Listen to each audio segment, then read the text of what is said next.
Welcome in, everyone, to another edition of the GSMC College Football Podcast, brought to you by the GSMC Sports Network. It is Friday, January 17th around here, and we have a great show for you today. We got to start talking about a couple of coaching carousel items. Bill Belichick still does not have a contract signed over there at UNC. Want to break that down a little bit. Doesn't sound to be a huge deal, but definitely does leave the door open for a possible exit to the NFL, as well as Deion Sanders. Sounds like that Cowboys job is very, very interesting to him, and we'll talk about that in the first segment. Then we'll talk a little bit about Quinn Ewers. He declared for the NFL draft earlier this week, and some different conversations have been had about him possibly transferring, getting quote-unquote $8 million for transferring. We'll get into all of that in the second segment. Then we'll talk a little bit about why Steve Sarkisian and James Franklin have huge years ahead of them in 2025. These are two coaches that are set up for different types of success and different types of spotlights in 2025. Then we'll talk about Notre Dame and Ohio State and their roster building. They are two great examples of how you want to build a roster in college football today, but kind of from different paths, and we'll talk about that in the fourth segment. And then we'll finish it off. We'll talk a little bit about just all of the weekend wrap-up stuff. Lou Holtz takes a little bit of a shot at Ryan Day and gets that rivalry started. We have an Army-Navy debate going on, Hall of Fame class of 2025, and we'll get into that Quinn Ewers story just a little bit deeper. But before we jump in, I do want to remind you all we get tons of questions and comments throughout the show, and the best way for you all to get your question on the screen, we can have fun back and forth here, is to use that super chat. At the bottom of the chat on the Sports Network page, you can click that $, add any question, comment you like. It'll pop up on the screen and we can have fun back and forth here. Definitely want this to be as interactive as possible, so utilize that and we can have fun back and forth and ask any questions that you would like to ask. But let's go ahead and jump into this, because this was news that came out yesterday. Actually, both these things came out yesterday. Bill Belichick has an unsigned contract over there at UNC. Deion Sanders sounds like he is very interested in that Cowboys job, but we will start with Bill Belichick. We'll get into that first, because that one might be a little bit more digestible and a little bit easier to get a beat on where this is going to go from here. So, as you understand by now, I assume, Bill Belichick has not signed his UNC contract. Now, he signed a term sheet back in December 11th. They laid out basically the basic kind of format of the contract, but you officially do have to sign a full contract. Now, it seems relatively normal that there would be a gap between those two things, and sometimes it's a couple of months. Some coaches have said that they have coached a year without a signed contract, which sounds a little bit crazy to me, but doesn't mean it doesn't happen in this industry, so it's definitely something to watch. Now, Michael Lombardi did go on Pat McAfee yesterday, the GM over there at UNC, and said he is fully committed to North Carolina, said he is not going anywhere, he does not want to go anywhere, he does not want to go back to the NFL, at least not right now. The problem is it does leave the door open. It does leave the door open to the possibility that he could jump ship, that he could possibly go to the NFL, and it would leave the buyout part of this entirely out of it. And that's a problem that UNC would have to deal with. That's a problem that possibly lawyers would have to deal with at some point. But at the end of the day, it does seem overall, at the very least, that this is not the massive, massive story that it possibly could be. That being said, the world still exists that he could exit before that 2025 season. The world still exists that an NFL job, the right one, could come calling, and he would have an exit path very, very easily. So I think right now, I don't think anyone is necessarily lying to you. I don't think Bill Belichick is lying to anyone, or Michael Lombardi, or anyone like that. I do think there is a world where Bill Belichick gets the right offer at the right time and says, I might as well take this right now. I might as well jump ship right now and say, let's get back to the NFL. Let's take this opening because it's a great opening, or it's the one that I want to be at, and then move forward from there. I can't necessarily promise that's going to happen. I'd lean towards it maybe not happening, but it's definitely something that there's still the door open for, and that definitely does create some worries for some people around UNC and some worries for some people that love the Tar Heels in a lot of different ways. But let's just get into where he would hypothetically go. If he were to leave UNC, I have 3 jobs here that I think are hypothetically in the conversation. Now, it's kind of hard to know where all of this stuff falls. Obviously, there's a lot of different interviews going on in the NFL, so definitely kind of hard to get a beat on if anyone's zeroing in on anyone right now. But there's a couple of jobs that really do stand out that he possibly could leave for.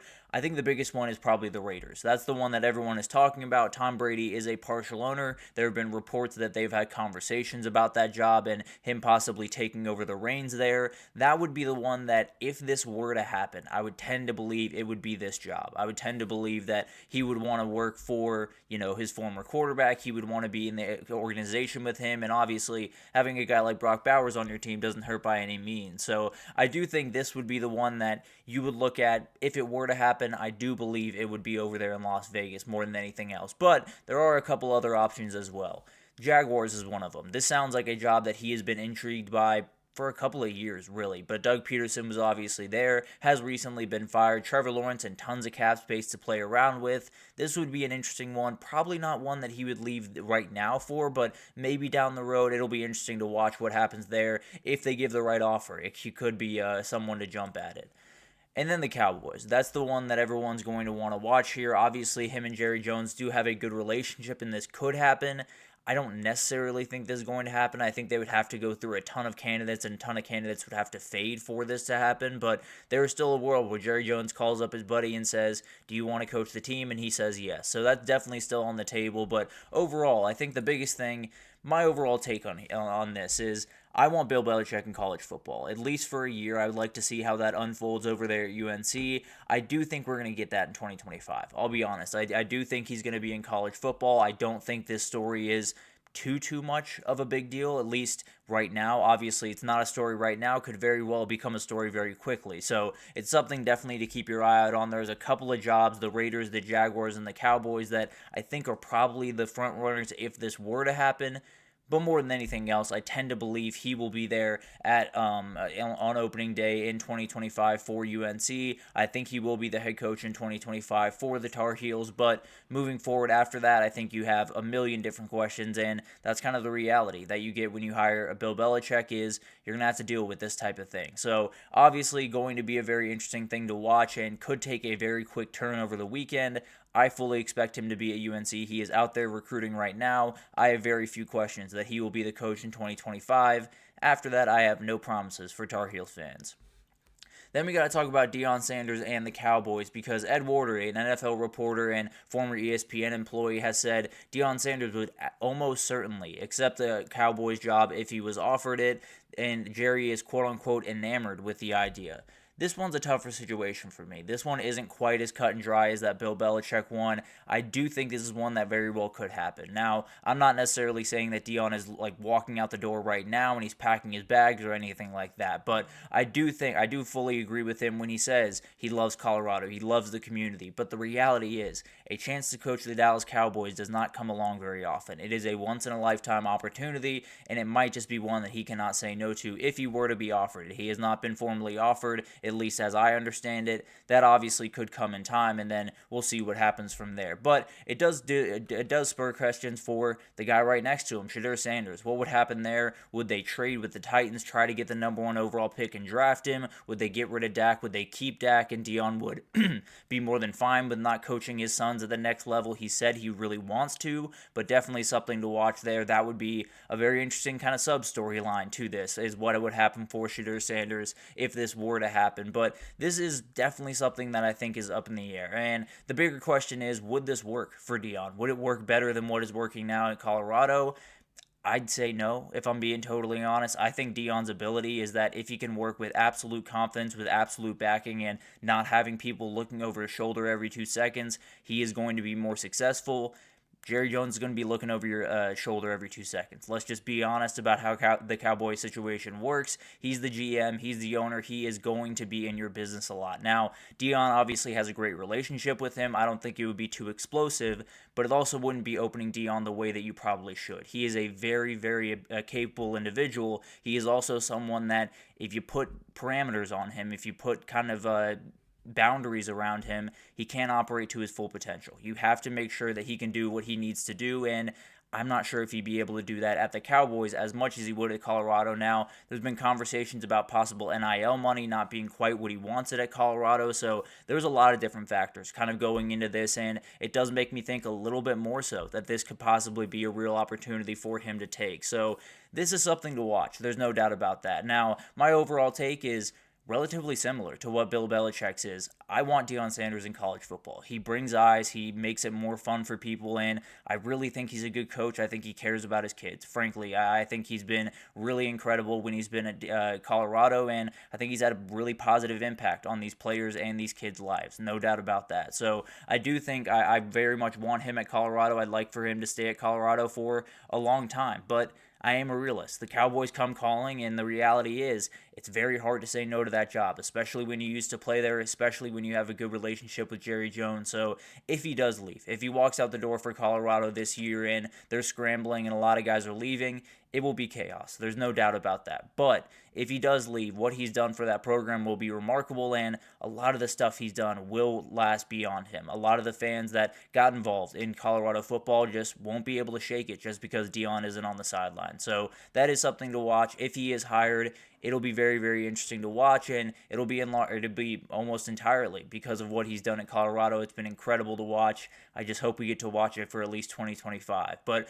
overall, I don't think Deion's leaving. I don't think Bill Belichick is leaving. I don't think either of those guys are going anywhere in 2025. I think they will be in college football. I think they will be coaching UNC and Colorado respectively.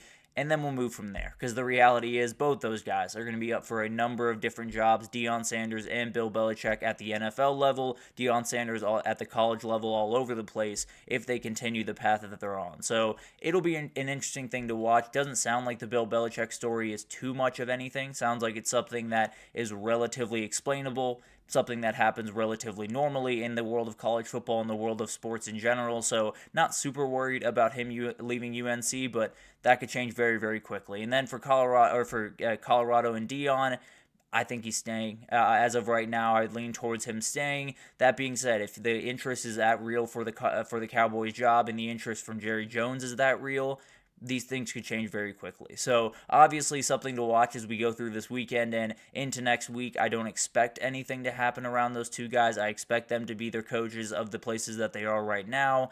But again, all of that stuff can change very, very quickly, and we will obviously update you when it does. But we're going to take our first break here, and when we come back, let's talk about Quinn Ewers. Let's talk a little bit about his declaration for the NFL Draft and how his legacy is one of the more confusing in college football, and we'll talk about it right after this, so stick with us. I feel like I'm losing my mind. Is everybody in the world blind? Please, Lord, give me a sign, a sign. I feel like I'm losing my mind. Is everybody in the world blind? Please, Lord, give me a sign, a sign.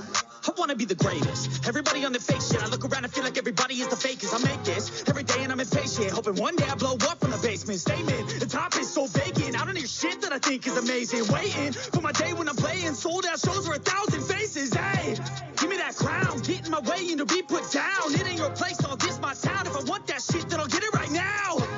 I'm losing it, the noose it fits. I'm losing shit, a stupid myth. You choose to live or choose to dip. You choose to fight or lose your grip and lose a gift. I feel like I'm losing my mind. Is everybody in the world blind? Please, Lord, give me a sign, a sign. I feel like I'm losing my mind. Is everybody in the world blind? Alrighty, welcome back everyone. We just talked about the Bill Belichick as well as the Deion Sanders situation. Doesn't sound like either of those are going to develop into anything crazy, but the door is definitely open for both of them. So we'll watch that very closely and obviously update you if anything changes there. But let's talk about Quinn Ewers here for a second. He has a very confusing legacy that he's leaving in college football, and I first wanted to start just talking about his NFL draft prospects and how I fully believe he made the right decision to go into the draft this year instead of coming back to college football. Obviously, there was a report that came out that kind of complicated that, and that's definitely something that we can talk about a little bit later. We'll talk about it at the end of the show, but I'll weave it into this one as well because I do think it plays a big-time part in the legacy that he's leaving. But we'll start with the NFL draft process. I fully believe that he made the right decision. I promise this isn't a, Quinn Ewers just trying to defend Quinn Ewers segment. It's just me, kind of the opinion that I have as we move forward into the NFL draft process and why I think he made the right decision to jump into this class. So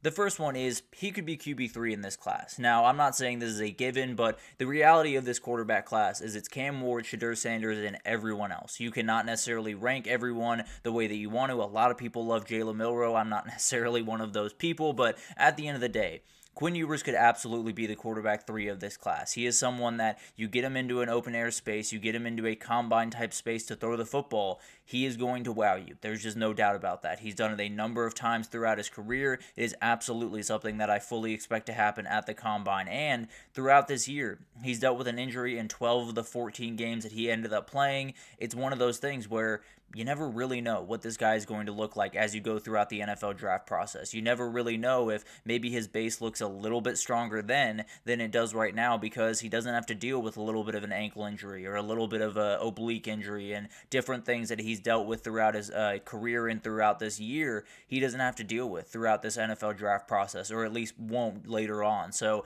I do fully believe that someone in the NFL is going to fully fall in love with this kid. I fully believe that they're going to be entirely different rankings for all of these quarterbacks across the 32 teams. You'll probably find 32 different top 5s, 32 different top 10s, and I think you'll look at a couple of them. They'll have Quinn Ewers at the quarterback 3. I think he at least is taken in the second round of this draft, and I think in large part because the quarterbacks are not all that strong in this class. He is someone that really could jump off the page, and he's still a very young kid, and we'll talk about that here in a second. But the other part of this is next year's class is just absolutely loaded, guys. It is insane how many good and NFL-ready quarterbacks there will be in next year's class. Now, Drew Aller has gotten his fair share of hate over the last little bit. He is still a very, very big-time prospect, still is a guy that a lot of people will be looking at as a number 1 overall pick next year. Then you have Garrett Nussmeier, an incredible thrower of the football. The best thing about him is his pocket presence, his pocket mobility, and his ability to get the ball out anytime he wants. Then you have Carson Beck, someone that came back, went to Miami, absolutely is someone they're going to look at because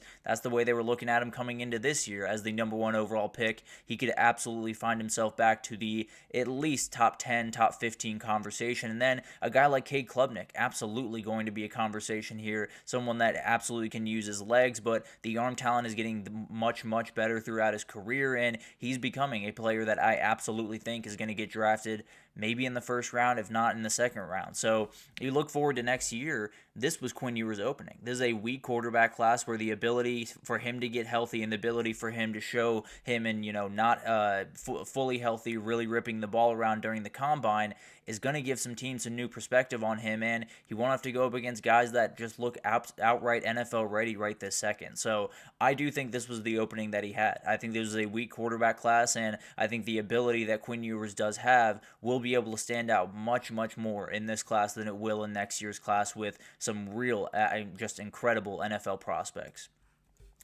And then the last one, sitting is just a must for this kid, and he is 21 years old. I know Quinn Ewers has been around for a really long time. I know he's been talked about a lot of different ways. The reality is he is still a very young kid. He's not someone that is getting drafted at 24 years old or getting drafted after 7 years of college football. He's getting drafted after 4 years of college football, and he enrolled 1 year early. So you're in a position where you're probably going to want to sit him a little bit. He is still 21, so the Rams, the Dolphins, the Seahawks are the ones that really kind of came to mind most readily. Obviously, there are some other ones, and if he jumps into that first round, some things could change relatively quickly. But the reality is, I do think he has a number of things to work on, particularly the pocket mobility and the ability to read defenses a little bit stronger. I think that will only happen if you're able to sit on the NFL sideline, and also, I think it's better for him to get on an NFL team and then be able to sit, learn the offense that he's going to be hypothetically taking over, and then possibly hit the ground running in a couple of years. So I think him being 21 is a thing that really does play into this decision. He has a little bit of time to possibly get on a team, put himself in a position where he can learn the offense, fix some of the issues that he's dealing with, and then possibly hit the ground running in his third year, maybe his third year in the NFL. So I fully agree with Quinn Ewers' decision to go into the draft. A lot of people don't. A lot of people said he should have come back and transferred for more money, and I just think it's funny when people say that he should have done that and then say there's no loyalty in college football. But at the end of the day, he is someone that you're going up against an inferior quarterback class. You just have more ability to raise your ceiling, and he is a guy that you get him in the right place and you get him healthy. I think he could really wow some of those NFL draft GMs. Then we have reasons why Quinn Ewers deserves more respect, because this is something else that I've noticed throughout this time is he declares for the draft, and a lot of people have very readily are ready to say that he made a terrible decision, that he's going to go undrafted, that he's going to go in the 5th round, and he's never going to touch the field, that he was terrible in college, and I truly just don't understand it. And one of the biggest reasons is he revitalized one of the biggest programs in the entire country. This is just the truth. The first year of Steve Sarkisian's time at Texas was a downright disaster. You had really bad quarterback play, multiple off-field issues that a lot of you know about by now, a 5-7 record. And now you're looking forward and you're wondering what is happening as we move forward, who is going to be our guy as we move forward through this, and Quinn Ewers transfers over from Ohio State, and everything changes. He got there as a redshirt freshman, led them to an 8-5 record, and then 2023, he exploded onto the scene. Won that game over in Alabama, won the Big 12, got to the CFP in 2023, followed it right back up with moving his team over to the SEC, getting them to the SEC title, and leading them right back to the CFP, right back to the semifinals, and very, very close to a national title in a lot of different ways. So Quinn Ewers, period, end of story, is one of the most important players in Texas football history, and he put himself in a great, great position throughout these last 3 years, leading Texas kind of back to where they feel like they belong, back to the top of the college football world, and back to a place where they have stability, they have hope for the future, and they have a quarterback coming in that they're a little bit maybe even more excited about. And that's something else we got to talk about here is he handled a lot of outside noise. He handled a lot of things that I think a lot of us can't even fully fathom how much he had to handle. But the reality is, in the world of a transfer portal, social media, all of the different things around these players, around these quarterbacks, it would have been very easy for Quinn Ewers to jump ship this year. He could have been a quarterback at a number of places in 2023 and absolutely could have made a lot of money doing that.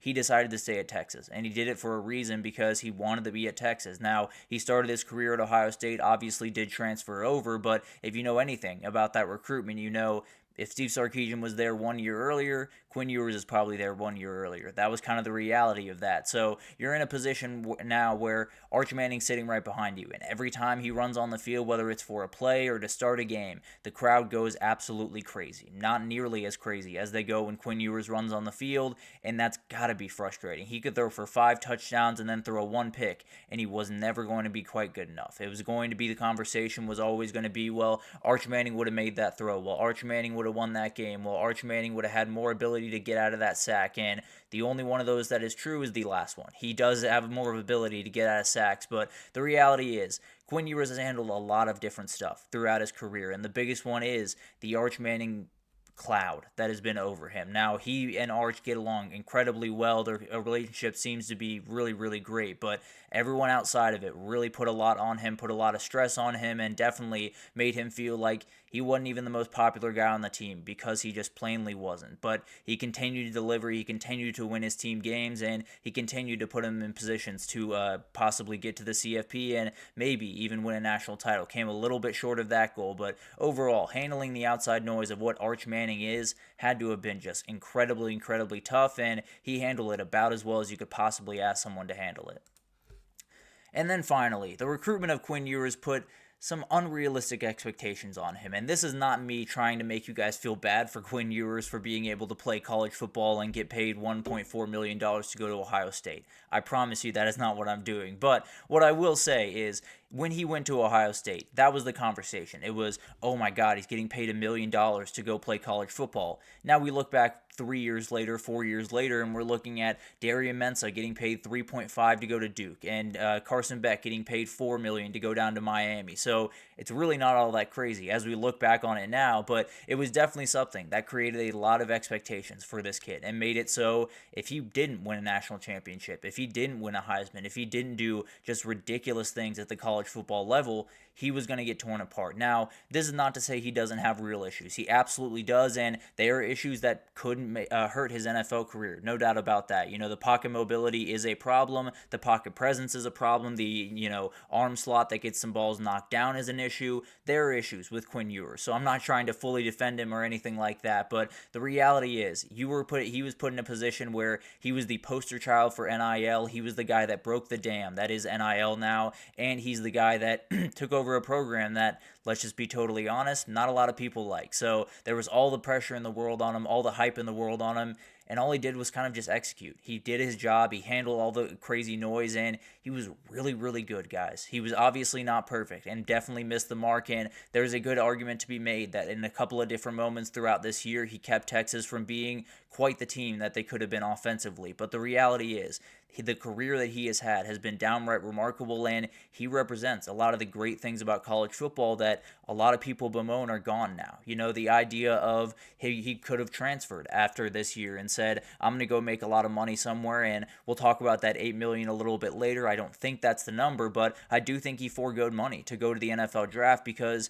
being a Texas Longhorn meant that meant something to him. It meant something to say, I'm leaving as a Texas Longhorn. He leaves 21-5 as a starter in the last 2 years, 2 CFP appearances, third in career passing yards for Texas history, third in passing touchdowns.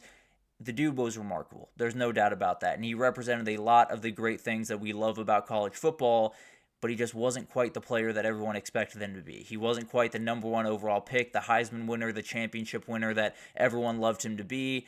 I understand it. I get there's a lot of pressure on him, and I get there's a lot of people that are going to say a lot of things. But to me, Quinn Ewers is obviously someone that defines what Texas football is going forward, and whatever you think about his NFL draft stock, we got to appreciate guys in college football for what they did in college football, not because of what they're going to do in the NFL. So what he did in college football was just revive one of the biggest programs in the sport and put him in a place where they can go forward and win multiple national championships. So I understand the arguments against Quinn Ewers. I understand people thinking he's not going to be a great NFL quarterback. I don't get people thinking he wasn't a great college quarterback. He was absolutely fantastic and missed the ultimate goal, but he was really, really incredible and deserves a little bit more respect than he's getting. But we'll obviously talk about that more. Definitely something that will impact throughout the NFL draft process. But let's take our second break here, and when we come back, we'll talk about his head coach and also the head coach up there in State College. Steve Sarkisian and James Franklin are staring down very different but very real challenges in 2025, and they're going to be hugely defining years for them as they go forward, and we'll talk about it right after this, so stick with us. Looking for your daily fix of sports talk without having to pay for it? GSMC Sports Network is available on YouTube. Just search GSMC Sports Network. Get your fix of daily sports talk shows on YouTube, absolutely free. NFL, college football, NBA, MLB, MMA, UFC, fantasy football, and so much more. GSMC Sports Network has shows running all day long, with new sports shows starting every 2 hours. Just like on your favorite cable sports channel, except GSMC Sports Network is absolutely free. Just search GSMC Sports Network on YouTube to catch one of your new favorite shows, like the GSMC College Football Podcast, Chip Shot Football Podcast, Hoops and Heels Women's Sports Podcast, GSMC Basketball Podcast, and so many more. Check it out for yourself. GSMC Sports Network, now available on YouTube absolutely free. Search GSMC Sports Network on YouTube right now. Alrighty, welcome back everyone. We just talked about Quinn Ewers. He has declared for the NFL draft. I talked about why I fully agree with that decision and why his legacy that he's leaving in college football is very complicated and probably not quite respected enough, but definitely something that will be talked about much, much more, I have to imagine. He's obviously something that people love to talk about. But let's jump into a little talk around his head coach, Steve Sarkisian, as well as James Franklin up there in State College, because 2025 is going to be a very interesting year for both these individuals and for two very different reasons. You know, Penn State got the news that Nick Singleton, Katron Allen, Zakee Wheatley, Zane Durant, Denai Dennis Sutton, obviously Drew Aller are all coming back for the 2025 season. They have reloaded and they are ready to rock in 2025. As for Texas, they've had 20 guys declare for the NFL draft, including Quinn Ewers, 4 offensive linemen, Matthew Golden, Jade Barron, Andrew Makuba, and a lot of other guys that are big-time players. So now you look forward and you're wondering, what does 2025 look like for these two individuals? And I think these are going to be huge years, really defining years for them as they go forward for a very, very long time, but it's very different situations. And real quickly, I'll answer this question about Quinn, but yeah, that's a very interesting question, Anthony. I do think there are certain things that could possibly, dip his stock just that little bit more and possibly maybe if he had a little bit more time to kind of look over that stuff and get reviews, then maybe he would have made a different decision. Usually these guys have a very good idea of where they fall in these draft processes. It sounds like it's going to be, at least from people around the business, it sounds like anywhere between late first round and the third round is where he's going to fall. I think that's well worth it to go into the NFL draft, if I'm being totally honest, but the injuries are a big-time question. He's been injured in a number of years, every single year that he's been a starter at Texas, and that's definitely something that NFL draft people will be thinking about. There's no doubt about that. I tend to believe he is going to go in the second or maybe third round, but I believe the second round, so I think he fully made the right decision. Obviously, only time will really tell on that one, if I'm being totally honest. But getting back to Steve Sarkisian and James Franklin, obviously, very different situations as they head into 2025. But for James Franklin, we'll start with why this is a huge year for him. And plainly, it's the year. If you have any year that you can break through, that you can do the thing that everyone has said you can't do, that everyone has dunked on you for years and years about not being able to do, this would be it. You have the two running backs that are absolutely incredible and can be the anchor of your offense. You have the quarterback that, yes, did not play very well against Notre Dame, but continues to develop and is absolutely someone that, at the very least, can execute the offense at a very high level, kind of like a J.J. McCarthy in the 2023 Michigan team. That could be kind of the formula for Penn State in 2025, but you look forward. The chips are at the center of the table. There's really no other way to put it. Now, Abdul Carter, a big-time chip, is off the table. There's no doubt about that, but you look forward. I'm not saying that if they don't win a title, it's an absolute failure.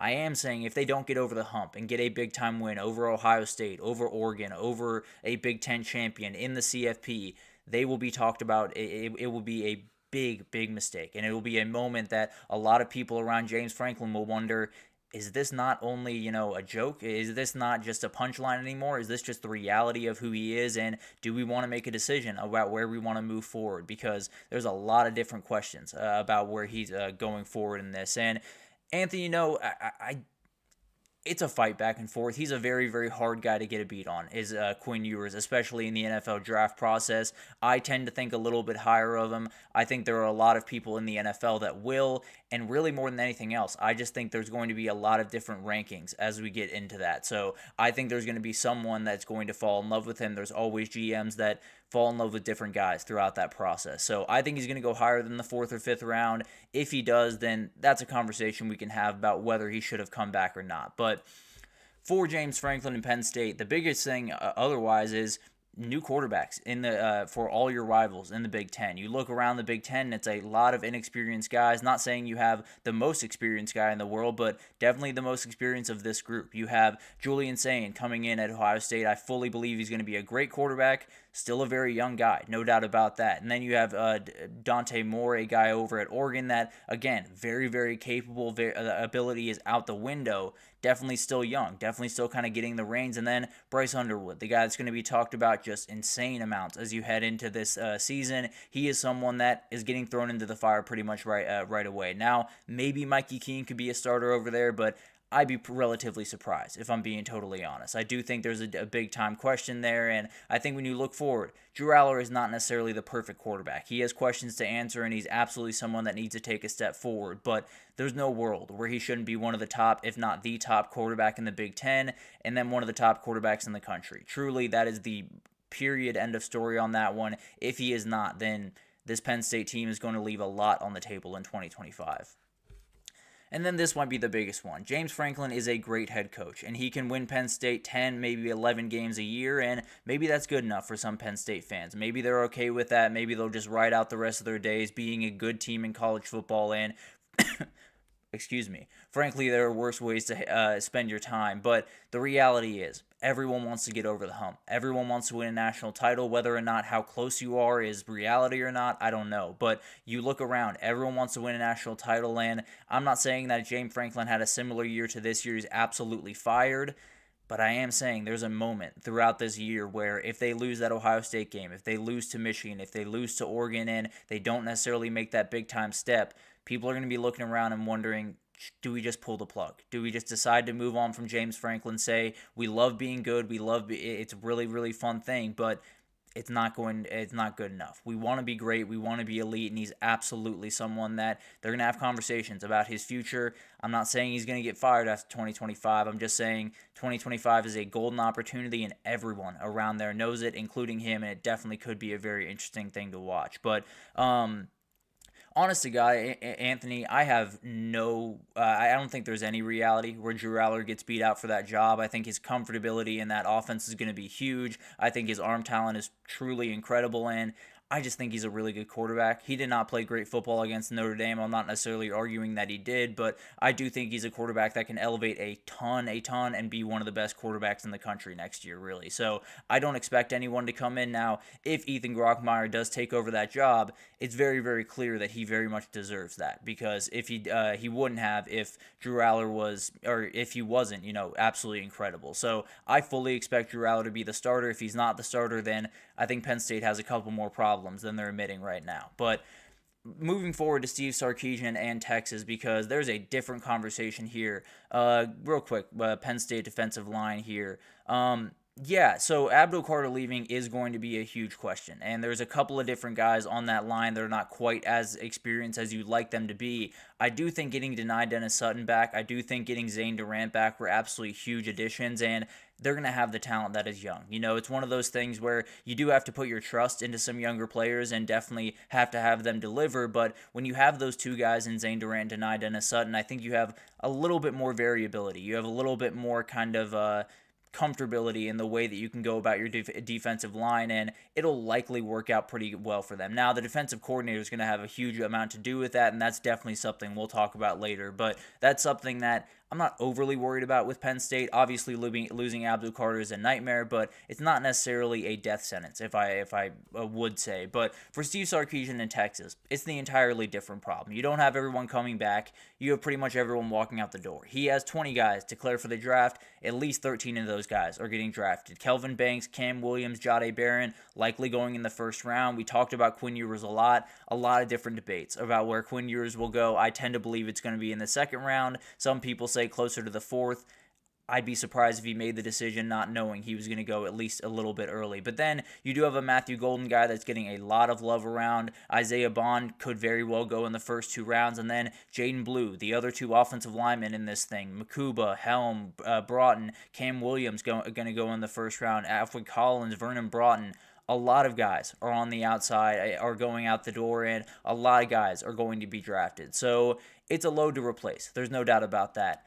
They also had a load to replace last year. Now, having Quinn Ewers in that backfield was a huge, huge thing, and having him as a constant was massive, and that is going to change. There's no doubt about that. So it is going to be really interesting to watch what happens there, and it's definitely something to watch. But the job does turn over to Arch Manning, as Anthony says here, and buddy, are they. Texas fans and really fans overall in college football are putting way too much pressure on what Arch Manning is going to be, but that's the reality of what that name holds. You're just going to be the guy, and you're going to have to be the guy right away, but that's the other question about this is you are going to change the way you go about offense next year if you're Texas, because we all saw what we saw from Arch Manning this year. The ability to run the football is a real threat to the defense. It's something that they're going to have to use throughout his time in this team. So the habits are going to change just that little bit more. Also, the deep ball is going to be a little bit bigger part of this offense if I had to imagine, because that is one of his really, really good traits is his ability to throw the deep ball incredibly well. So it's going to be a fascinating thing to watch, and it's going to take a little bit of a tightrope walk from Sark. Now, there's been a lot of talk around Steve Sarkisian possibly giving up play calling duties on this team. I firmly believe you can't name 5 play callers better than him in the country. I think he should very much be the play caller, but he is going to be tested next year. He will be under a microscope, and that talk will get a little bit louder if they don't necessarily do the things that they want to do in 2025. And as Anthony said, those things might be a little bit wild, but the expectations have been set by Steve Sarkisian and his Texas program. You got to the SEC championship, you got to the CFP, you got to winning 12 games. That's all well and good. Now it's winning a national title, plain and simple. That's what Texas fans want. That's what they want in 2025. I'm not saying it's title or bust in 2025, although I've seen some of that sentiment around the Texas fan base. I do think they're in a position where you have the quarterback that everyone thinks is going to be an absolutely incredible player, that thinks is going to be a revelation. You have a team that was right on the doorstep these past 2 years and is just trying to break through. and they're a team that is going to be ranked, if not in the top 3, number 1 as you go into this season. So a lot of pressure is going to be on this team. A lot of expectations are going to be on this team. So, Anthony, I do have the same questions. I do think Arch is a very interesting guy to watch because you don't really know how great he is at the processing speed and different things, because in the games that he played, while he did really well at different moments, there were moments where he just missed different guys that were wide open, where he underthrew some different throws, where he threw picks where he just really didn't need to. So he's going to have to get better in that area. He's going to have to get better in kind of what we talked about with Carson Beck this entire year, of just taking what the defense gives him, pulling the ball down, running every now and then, and just dumping the ball off to a running back when you really need to. So overall, you look at what these two coaches have to deal with, and they're two very different situations. When you look at James Franklin, everyone's coming back. You have the opportunity to break through when you haven't over the last decade, and you really want to be able to show Penn State fans that you're moving in the right direction. And then you have, for Texas, a lot of people walking out the door, but you have the big guy walking in the door, Arch Manning. And as Anthony talks about, I do think it's possible that there's a couple of freshman yips in the first few games. Now, the good news is in the first game, they go up to Columbus and they play another guy that is going to be making his very first start in college football, in Julian Sayin. Maybe he'll have a couple of yips. And then they do have a couple of relatively easy games as they get into the SEC schedule, but the reality is, and you ask how quickly the Texas fan base will turn on him, about as quick as they turned on Quinn, if I had to imagine. So it's going to be really excuse me, guys. It's going to be really interesting to watch what happens this year at those two places. Sark has to replace the world over there at Texas. 2025 is James Franklin's all-in year, and they both got to deliver in big-time ways. There's no doubt about that, and especially with Arch Manning over there in Austin, there's going to be all the pressure in the world on Steve Sarkisian to execute in that year. But definitely something to watch. We'll watch very, very closely throughout this offseason. But let's take our third break here, and when we come back, let's talk about Ohio State and Notre Dame and how their rosters are just absolutely perfect. They're perfect examples of how you build a roster in modern-day college football, and I'll get into the reasons why right after this, so stick with us.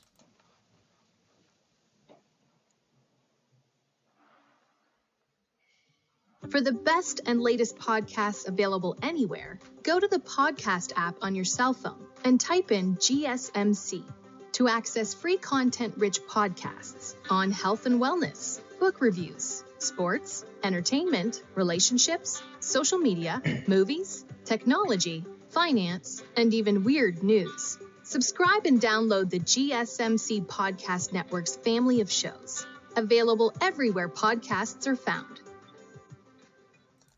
Alrighty, welcome back, everyone. We just talked about Texas and Penn State and how it's going to be huge years for them in 2025, and Anthony, I absolutely can do that. I will definitely do a preview of what I expect from Miami in 2025, probably sometime next week. We'll try to get that filled in at some point probably later next week as we get off the national title and move forward to the offseason. Would love to do a couple of breakdowns of some big-time teams, and Miami would absolutely be included in that. But let's go ahead and jump into Ohio State and Notre Dame and how, if you want to build a roster, just look at these two. They're absolutely perfect in every single way, and there's definitely a lot of different things that you look forward to. And Anthony, I fully agree with you. That linebacking core is incredible, and that's actually a huge piece of this in so many different ways. That linebacking core is a huge, huge piece to why Notre Dame is so incredible and why their roster is so incredible. But you look at what this team has.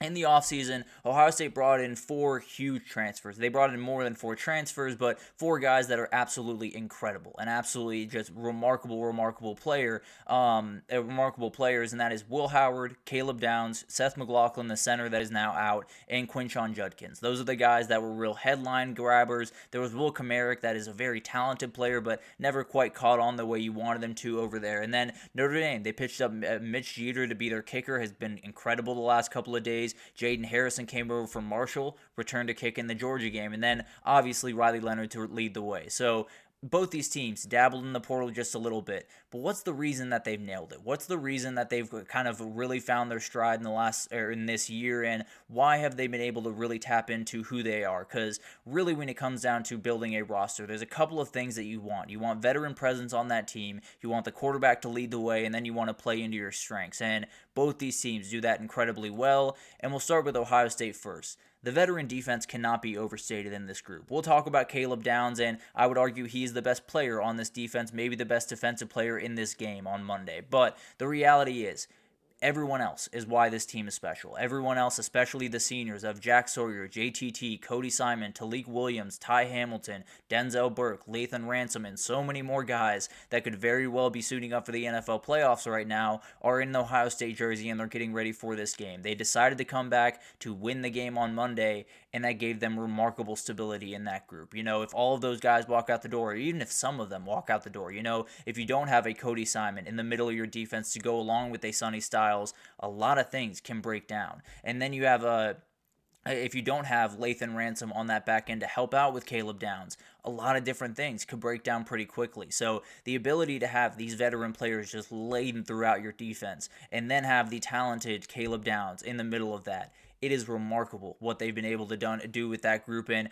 getting those guys back is truly incredible. The defense is nearly perfect if you watch them. They have athletes all over the place. They play really fast, really strong, but most importantly, they play really smart, and it's because of the defense. And we talked about the linebacking core for Notre Dame, Anthony. They're remarkable and definitely the better group in this, but Cody Simon has been absolutely massive for this team, and it cannot be overstated how huge that veteran presence is in the middle of that defense. And then that three-headed monster is something we'll get to here in a second, Anthony. But going back to the quarterback, Will Howard's mentality has been everything for this team. When I talked about what Will Howard brought to the table that Kyle McCord didn't, it was very little about their passing ability, because the reality is, we saw what Kyle McCord can do with the football. He was the leading passer in FBS this year. He's a very talented passer of the football. So I think he was plenty talented. I think, frankly, he was probably plenty talented to get Ohio State here. I don't think he had that thing, at least not at Ohio State. I think he does have it at Syracuse because he's much more comfortable at Syracuse. So a lot of this is, situation dependent, and none of this is to tear down Kyle McCord. But the mentality that Will Howard brought into that team is just a little bit different. When he hits someone and runs them over, all the other team watches. When he is the guy that is yelling at Jack Sawyer and saying, "You just won us the game," and punching his chest and doing everything in between and hyping up his teammates, everyone's looking in his direction. He is a downright leader of this team, and he has been so important for that team to keep the edge after the Oregon game, to keep the edge after the Michigan game where he played really poorly, where he was in large part the reason that they lost that game. And now you look forward and he's playing the best football that he's played all year. And it's something that I can't say confidently that Kyle McCord would have been able to bounce back from. Not to say that he is, any mentally weaker than Will Howard is, but it's definitely something that I do wonder. And I think you bring in Will Howard, you didn't necessarily bring him in for the outright crazy ability to make every throw in the world and totally make all the plays and be a Heisman finalist. You brought him in to give you stability and to give you an edge, and man, has he given them that edge. And you're absolutely right about the Will Howard worries when you talk about the interceptions in the wrong moments, and especially in that Michigan game. Definitely did cost them in a lot of ways. It could cost them against this back end. So that's definitely a worry. I think he's playing elite football. This is the best back end that he's going to play. Texas might have been a little bit better, but it's very close between these units. But the reality is definitely something that worries Ohio State fans as you head into this one. But the other part of this is you got to play into your strength, and the strength of Ohio State is explosive offensive players. It's guys that you put the ball in their hands and you let them fly. We saw it with Jeremiah Smith on that first touchdown against Oregon. We saw it with Travion Henderson against Texas. We've seen it with Quinshon Judkins a number of times throughout this year. So you have stout defense, you have a smart quarterback, and then you have guys on the outside that you just put it in their hands and they go crazy. They are really remarkable players, and the offense of Ohio State really isn't all that complicated. It doesn't need to be all that complicated, because the reality is you get the ball in the right people's hands, they are going to make plays for you. Whether it's Jeremiah Smith or Emeka Egbuka, Travion Henderson, Quinshon Judkins, Carnell Tate, whoever you want it to be. All of these guys are very capable, very electric players, and it just puts them in a position where Will Howard doesn't have to be Superman. Will Howard doesn't have to be the guy that makes all the throws in the world. He can just execute the offense, and man, is he executing the offense to these incredible players. So this is a big part of what Ohio State is. It's a big part of why they are where they are right now, and it's also a big reason why they didn't win that Michigan game, Anthony, because they very well should have. If they unlocked these guys a little bit more, they probably could have. And it's a very interesting thing to talk about what Notre Dame is going to do for Jeremiah Smith, because Texas did do a lot of bracketing. They did do a lot of zone coverage that put him in kind of different spots. The way that I see it is I do think they're going to do a corner and a safety over top, if I'm being totally honest, for Notre Dame. I think it's going to be a little bit more of a man coverage type concept, but they will give a little bit of help. So it'll be interesting to see how they approach that, and if they think they can guard him one-on-one, they're more than welcome to try, but I don't necessarily think it's going to work out for them. But overall, it's going to be really interesting. Absolutely agree that let everyone else beat you. Let all the other guys beat you. If number 4 is going to be the guy that beats you, you will lose the game. Texas showed that you slow that guy down. You don't totally stop the Ohio State offense, obviously, but you can at least keep them into a little bit of a rock fight. Moving forward to Notre Dame, that veteran connection is a huge part of this team, and it's not just on the defensive side of the ball. Now, they are ridiculously deep and ridiculously veteran on the defensive side of the ball, but guys like Mitchell Evans, Pat Coogan, Jaden Thomas is a huge player for this team on the outside at wide receiver. If you saw that Jeremiah Love 98-yard touchdown run, he was a huge reason that run was possible. So a lot of these guys are so important to what this team has been, and Pat Coogan especially has been a downright leader for this team in the playoff and really throughout this year. After a moment like they had earlier in this year, very easy to quit. It's very easy to wrap things up and just say, well, we missed the mark this year. We'll move forward. We'll try to get another quarterback, and we'll see what happens in 2025. But the reality is, I think you're in a position where you got the team to bounce back from that. You got the guys in Xavier Watts and Howard Cross and R.J. Oben and Jack Kaiser and all of those big-time guys that can make plays on the field, but more importantly, can make sure the guys are fully bought in for the entire season. It is very, very hard to make sure that everyone is locked in for 16 weeks now, 17 weeks that you have to be fully locked in, but all 11 defenders play together. The hype speeches before the games from Pat Coogan are as cool as possibly can be, and it's a huge reason that they are here where they are right now, and they're in a position where they can really make some big time plays. Yes, and you're absolutely right, Anthony. It's not to say they are an outright, cover 0, cover 1 type, just entirely type team, but they absolutely do play around with some different things. They play a lot of different man match, and they love to put their corners in positions where maybe they don't have to outright guard them just alone, but they are put in positions where they got to hold up a little bit better than maybe a Texas defender would, or maybe even Oregon defender would. But at the end of the day, they're going to mix things up. There's no doubt about that. They're going to play around with some different things, and Al Golden will absolutely have some different things for them, much like that man match, zone coverage, a lot of different things that they'll play around with. And Anthony, I got to be honest, there are a lot of different people that seem to be leaning a little bit more towards Notre Dame as we go throughout this week. It'll be a fascinating game to watch, no doubt about that. But then you got to talk about the quarterback. You got the perfect quarterback to execute this offense, and it's not necessarily the perfect offense. I think we talked about this a couple of days ago, that I think Mike Denbrock is going to open this thing up just a little bit more next year and then continue down that road throughout his time at Notre Dame. But at the end of the day, when he came in, it was run game, it was offensive line. That was what they were built around, whether it was going to be Riley Leonard or Cam Ward on that team. They were going to run the football. That's the reality. But they got the guy that fits like a glove. Riley Leonard is the guy for this team. He is lethal in the read option. He is a guy that can make very special plays with his legs, and I got to be honest, what he's saying that people don't think he's fast and they don't catch him because of that, I think you might be right. I'll be totally honest with you. When you look at Riley Leonard, you're not necessarily saying speedy guy that is super shifty. You're thinking he might run through your face, but that's about all he's going to do. But the dude can make a lot of plays with his legs. He's a very dangerous player, and the duo of Jeremiah Love and Jadarian Price is really hard to defend.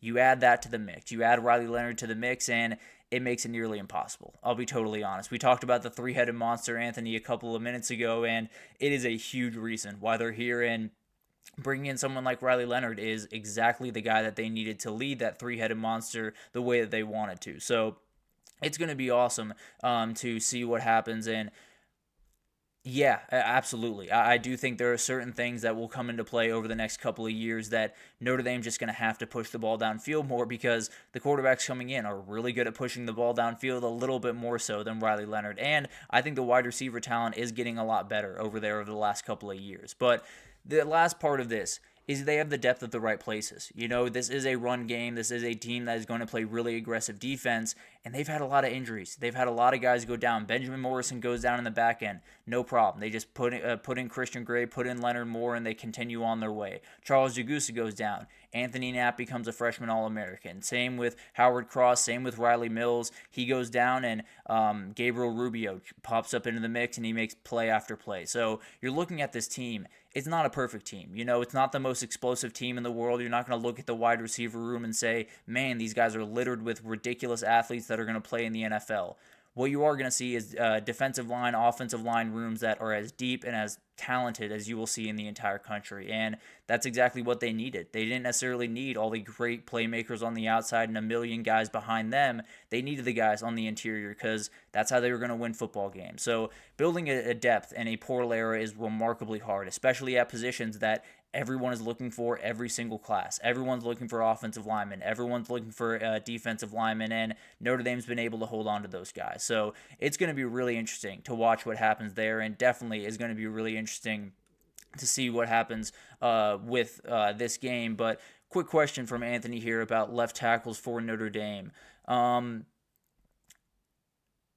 Well, the left tackle that I think is going to be a superstar from Notre Dame is Joe Alt over there in the NFL. He's doing an incredible job his rookie year, and I do think he's going to develop into a star. But it definitely will be interesting to see who the next guy is. Obviously, Anthony Knapp seems to be kind of heading in that direction. I fully expect him to be a first-round pick once you get there. But a lot of different guys on these two teams that are just ridiculously talented. And Notre Dame, as we all know, is very good at kicking out offensive line talent. I really don't think that's changing anytime soon. But there's so many different things to think about when these two teams take the field. But when you look around these teams, all of the talk is going to be about these transfer quarterbacks and Caleb Downs coming in and Jeremiah Smith being a freshman and all that different stuff. What makes these teams special is the veteran teams or veteran players that they have and the depth that they have at the right positions. That is what they do, and that's what college football is all about. It's about finding a way to get around the portal, get around all of the craziness, and find a way to get to a team that can win a national title.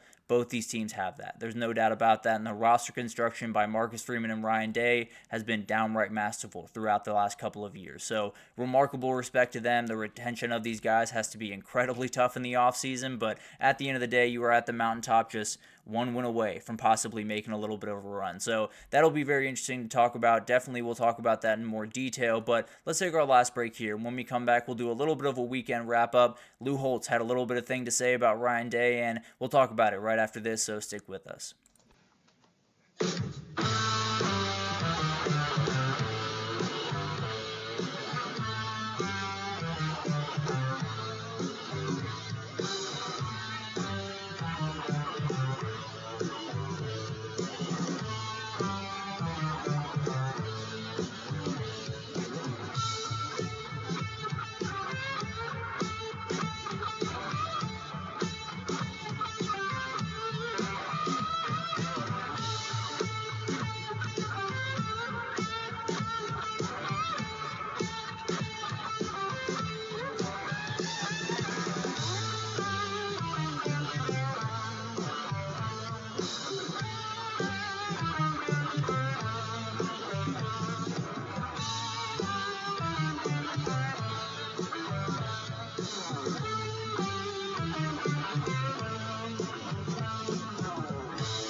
Alrighty, welcome back everyone. We just talked about the roster building of Ohio State and Notre Dame and how it's just a downright template of how you're going to want to go about this in the modern day of college football. Very, very hard to do it, but they've been able to do it, and that's the big reason why they're in the national title. And quick thing about Anthony Knapp here.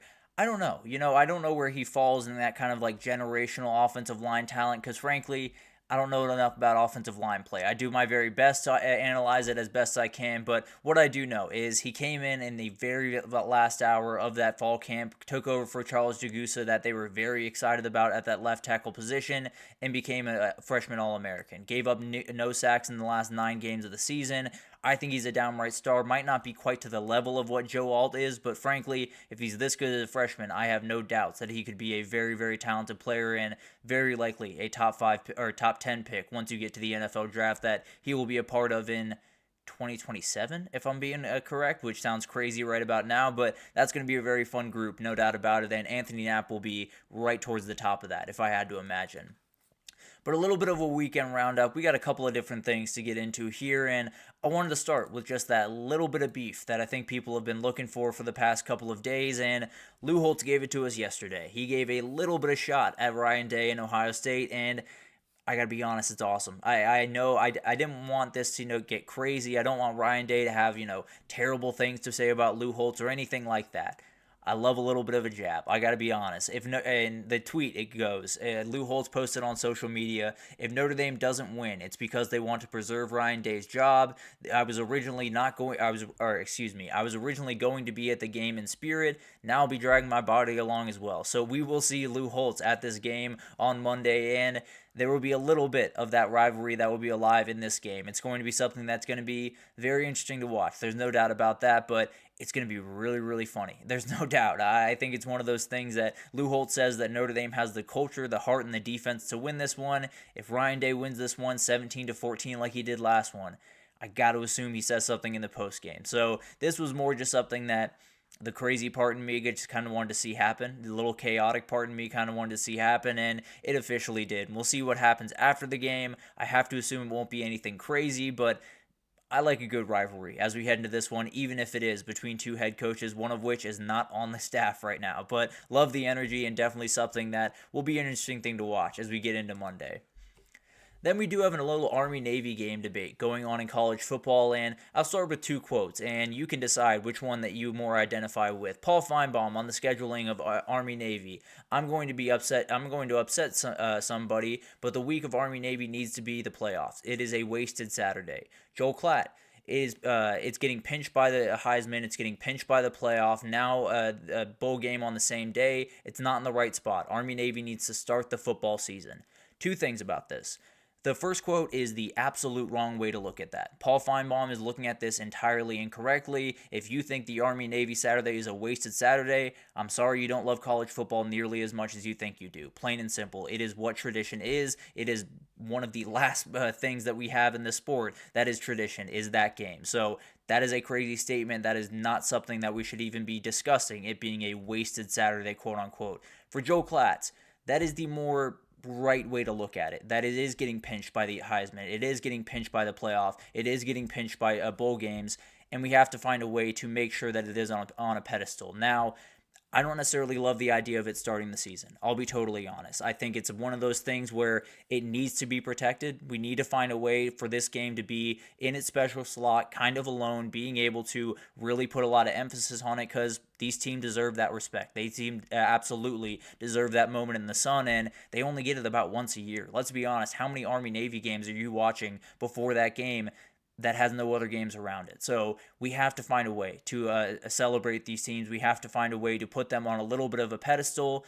I think Joel Klatt's idea is doable, I suppose, to put them on week 0, leave everyone else out of week 0, and then let them play it out. It would make the American rankings a little bit easier to kind of dissect at the end of the year. It would also put a little bit more emphasis on the game as you get into the year, but overall, it needs to be protected. Wherever you move it, whether it's to week 0 or you live with it where it is and you make sure that the playoff and bowl games and everything else is not scheduled on that day, I'm more than fine with that. But the reality is, a lot of stuff is going to get scheduled on that day. A lot of stuff is going to kind of impede that and get in the way of this thing being what it possibly can be and what it should be.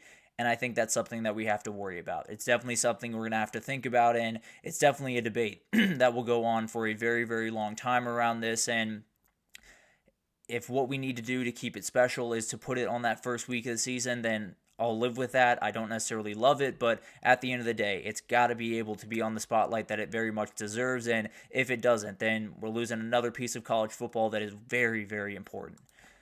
Moving forward to the 2025 College Football Hall of Fame class, it has been introduced, and it's a good class, guys. I'm going to put out a couple of notable names here in a second, but when you look across the rest of the class, ridiculous amounts of really incredible names. But the ones that stood out to me personally, apologies if one of your favorite players isn't on here, but Monty Ball, the running back of Wisconsin, was remarkable. There's no doubt about that. Was downright incredible. Graham Harrell was setting all types of records, as was Monty Ball throughout his career. Both those guys were downright incredible, and I remember Graham Harrell very, very well. One of those quarterbacks that at different times I hated him, at different times I absolutely loved the way he played. So very, very fun teams with him and Mike Leach, and obviously a guy that deserves to be here. John Henderson, one of the meanest forces in the interior of the defensive line in the history of college football over there at Tennessee, did an incredible job there, and obviously deserves to be in this group, as well as Michael Strahan down there at Texas Southern, did an incredible job. Obviously the NFL career might a little bit outweigh the college football career, but you have to imagine the college football career was downright incredible as well. Steve Slayton is someone that I think all of us have watched that hype video. I think all of us have watched that mixtape.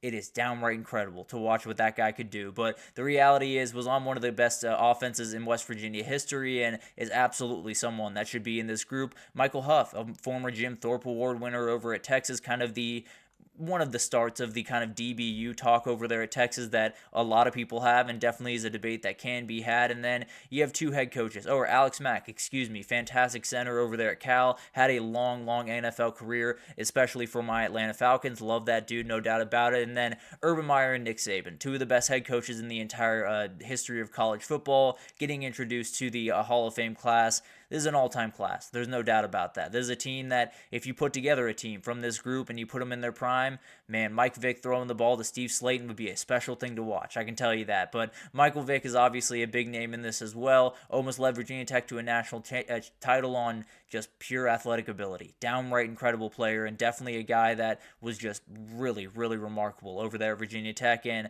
put them on a little bit of a pedestal that they had not been on in a very, very long time. So remarkable group here. Definitely a group that you'll look back on in probably 10 years and say just loaded to the gills. But going to be incredible to watch these guys get inducted, especially Nick Saban and Urban Meyer. But at the end of the day, going to be awesome, and definitely will be names that very much are worthy of being in that group. The transfer portal proposal has become a big-time conversation going around, and the AFCA, the Coaches Association in the college football, has kind of decided, or has thrown an idea out there to eliminate the December and the April transfer portal windows in favor of a 10-day window that would start on January 2nd. It would end on January 12th. As you can imagine, there are some issues with this. There's no doubt about that, because you do have to work around academic schedules at different places. A lot of those places will have started class before that 12th deadline. They might have not gotten out of add drop period, so maybe that's a little bit of a leeway that you can kind of attack there. But the other part of this is it's not a lot of time, and it's a lot of time where maybe the national title players would have to jump ship early unless they added a little bit of an addendum that they could stay a little bit longer. So there's a lot of different questions about this as we move forward. I think all of us agree that we got to get this figured out. We got to find a way to make this a little bit less tricky, a little bit less all over the place, and definitely a little bit more compact in the transfer portal world. I've said that I feel like the best way to go about it is just have that spring portal cycle and not have the one in December. Just, hey, we're going to have this 20-day, let's say, portal cycle, and you can jump in when you need to. I just think that's the cleaner way to go about it. But that being said, it's not the ideal way to go about it. The ideal way would be to find a way to fit it into the December or the January month without messing with the college calendars, and that's a very, very tough thing to do. So that'll be an interesting thing to watch. Obviously, will definitely be something that'll be talked about, but we're moving in the right direction. As far as I'm concerned with this transfer portal, we're finding a way to at least limit the strain on all these players and coaches throughout that time in December. That is definitely something I'm on board with. So we'll definitely talk about that in more detail, and hopefully we'll be talking about this as a real possibility in college football coming forward. And then we got to talk about this Quinn Ewers story. He allegedly turned down $8 million in the NIL offer, according to, I believe it was Chip Brown over there at Horns 247.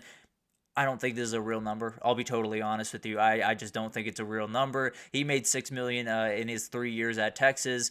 I don't think he was making more than that combined in 1 year. I just don't think that was the number, if I'm being totally honest. I tend to believe there are a couple of boosters that like to throw out some numbers after the fact to make some other people that might be transferring think, wow, if they're throwing out that type of money, I might want to go over there. That's just the read that I have on it right now. Obviously something to watch, but two NFL scouts have told Horns 247 they expect Quinn Ewers to be selected anywhere in late first round to early third round in April's draft.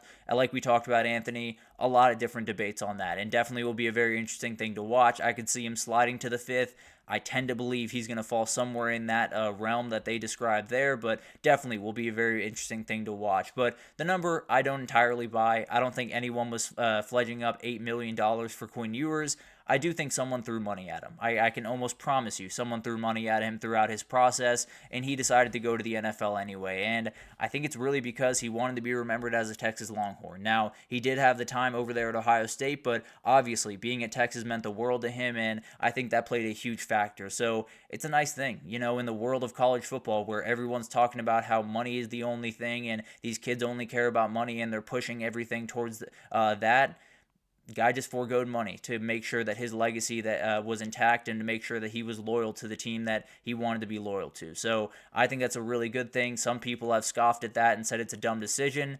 Maybe it is, but it's what college football used to be about, and I'm very glad that Quinn Ewers is trying to make it a little bit about that going forward. So I understand turning down the payday might not work out the greatest way for him, but it definitely does preserve his legacy with Longhorn fans, and I think that's what's most important to him as of right now.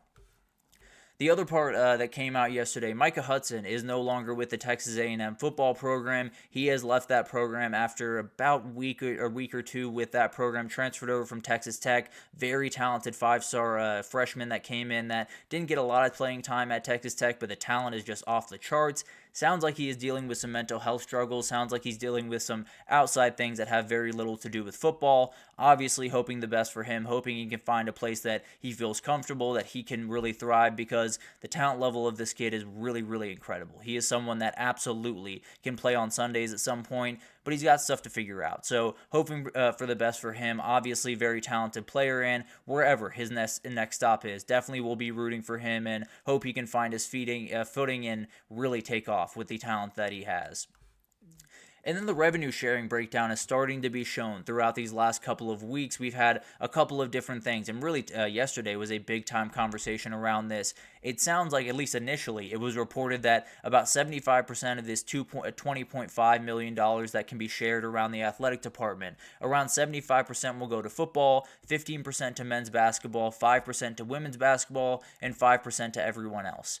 Then Title IX kind of came into the mix, and a lot of people had conversations about what does that look like with Title IX? Do they have to split it evenly? And this is a debate that we've gone back and forth on.